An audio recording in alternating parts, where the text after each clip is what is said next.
Chicken popcorn বানাবো। এখানে 400 gram chicken ছোট ছোট টুকরো করে কেটে রেখেছি। এখন হাফ লেবুর রস দিয়ে দেব,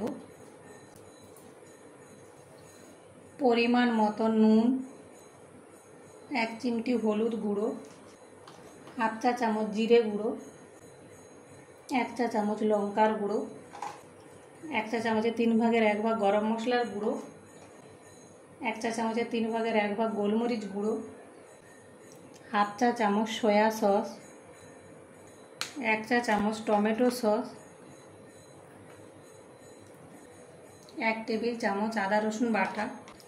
এখন মিশিয়ে নেব। 1 ঘন্টা রেস্টে রেখে দেব। 1 ঘন্টা হয়ে গেছে। চিকেনটা একটু সাইডে রাখলাম। একটা বড় প্লেট নিলাম।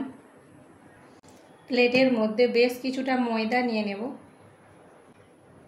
ময়দার মধ্যে পরিমাণ মতো নুন, গোলমরিচ গুঁড়ো, লঙ্কার গুঁড়ো, গরম মশলার গুঁড়ো, কাশ্মীরি লঙ্কার গুঁড়ো। এখন ভালো করে মিশিয়ে নেব। মেশানো হয়ে গেছে। ময়দাটা একটু সরিয়ে রাখলাম। এখানে আমি আর একটা বাটিতে ঠান্ডা জল নিয়ে নেব। জলের মধ্যে সামান্য নুন দিয়ে দিলাম, গুলে নেব। চিকেনগুলো নিয়ে ময়দার মধ্যে ভালো করে ডুবিয়ে নেব।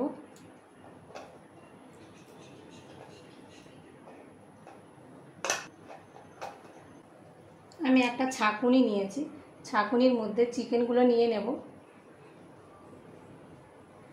জলের মধ্যে এভাবে ডুবিয়ে সাথে সাথে তুলে নেব। নিয়ে আবার ময়দার মধ্যে ভালো করে ডুবিয়ে নেব।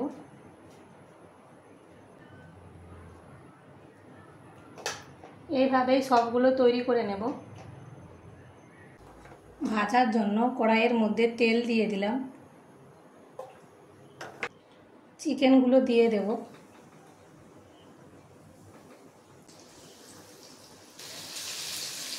উল্টে দেব।